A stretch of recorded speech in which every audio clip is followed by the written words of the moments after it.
सुअपराह्न बच्चों, मैं आपकी हिंदी की अध्यापिका आशा सैनी फिर एक बार आपके सामने प्रस्तुत हुई हूँ एक नए अध्याय को लेकर। ये जो हमारी कविता है जिसका नाम है यह सबसे कठिन समय नहीं। तो ये जो हमारी कविता है इसके जो कवित्री हैं वो है जया जादवानी जी। ठीक है, तो जया जादवानी जी ने इस कविता को पढ़ाने के पीछे क्या उद्देश्य बताया है। उन्होंने ये बताया है कि उनके जो विचार है वो इस कविता के प्रति वो है आशावादी विचार,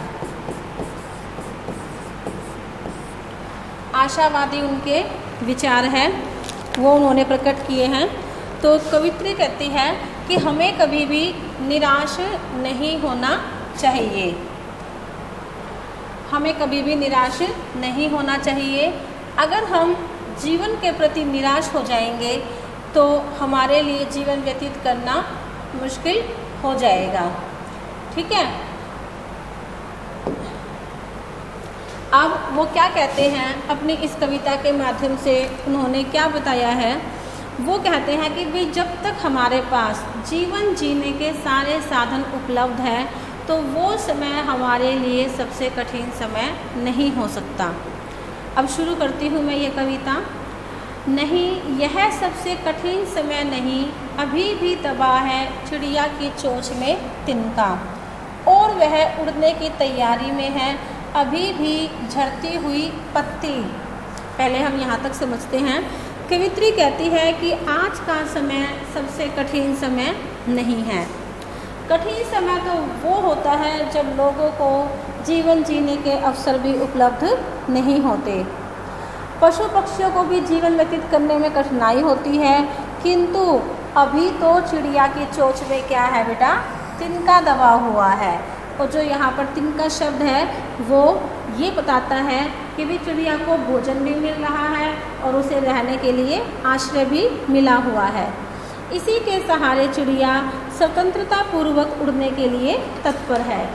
तो यहाँ कवित्री ने यह समझाने का प्रयास किया है कि अभी तक तो सभी को समान जीने के अवसर प्राप्त है और सभी अपनी इच्छा अनुसार एक स्थान से दूसरे स्थान पर जाने के लिए भी स्वतंत्र है। तो यह हमारे जीवन का सबसे कठिन समय नहीं हो सकता। और दूसरे पहरे में उन्होंने क्या बताया था कि भाई अभी तो झड़ती हुई पत्तियों पर थामने को बैठा है एक हाथ। अब कहती है कवित्री जी, वो क्या कहती है कि भाई जो यहाँ पर पत्ती शब्द दिया गया है उनका कहने का अर्थ क्या है कि समाज में जो असहाय और दुखी लोग हैं, ठीक है, समाज में असहाय और जो दुखी लोग हैं उनकी मदद करने के लिए अभी भी लोग जो है अपने हाथों को आगे बढ़ाते हैं। थामने को बैठा है हाथ एक। अभी भी भीड़ है स्टेशन पर, अभी भी एक रेलगाड़ी जाती है। तो वो कहते हैं कि भाई अभी भी स्टेशन पर खूब भीड़ जमा रहती है, रेलगाड़ियाँ भी निश्चित समय पर आ रही हैं, जा रही हैं। गंतव्य का अर्थ क्या होता है, पहुंचने का स्थान।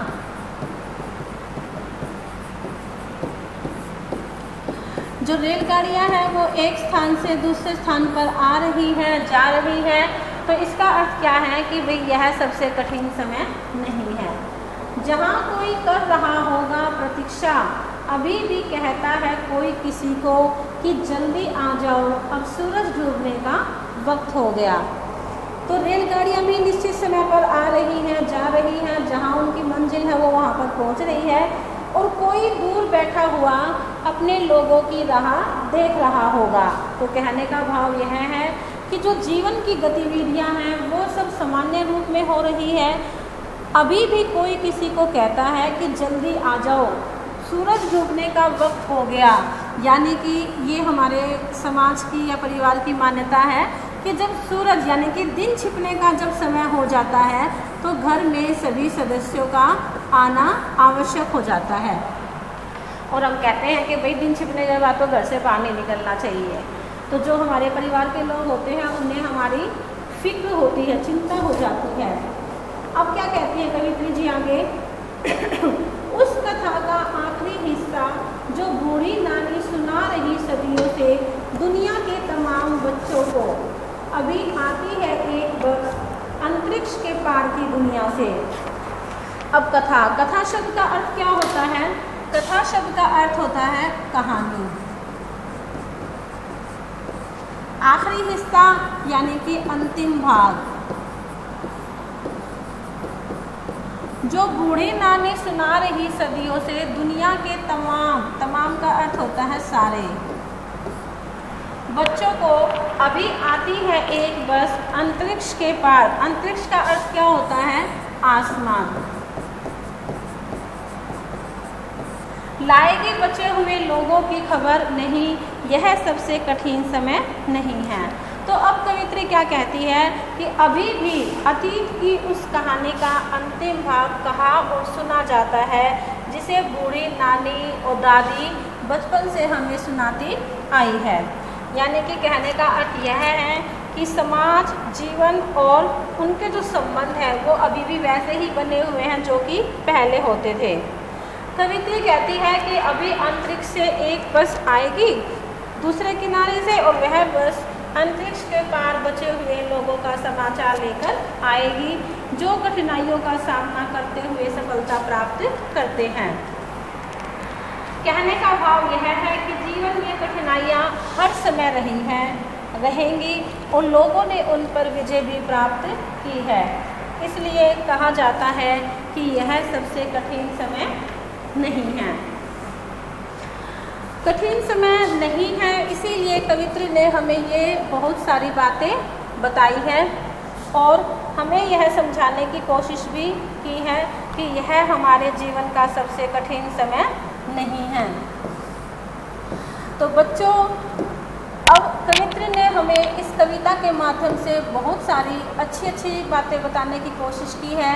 चिड़िया का उन्होंने उदाहरण दिया, एग्जाम्पल दिया हमें, और यह बताया कि भाई यह हमारे जीवन का कठिन समय नहीं है। अगर कठिन समय जब होगा तो हमें जीवन जीने के अवसर भी उपलब्ध नहीं होंगे।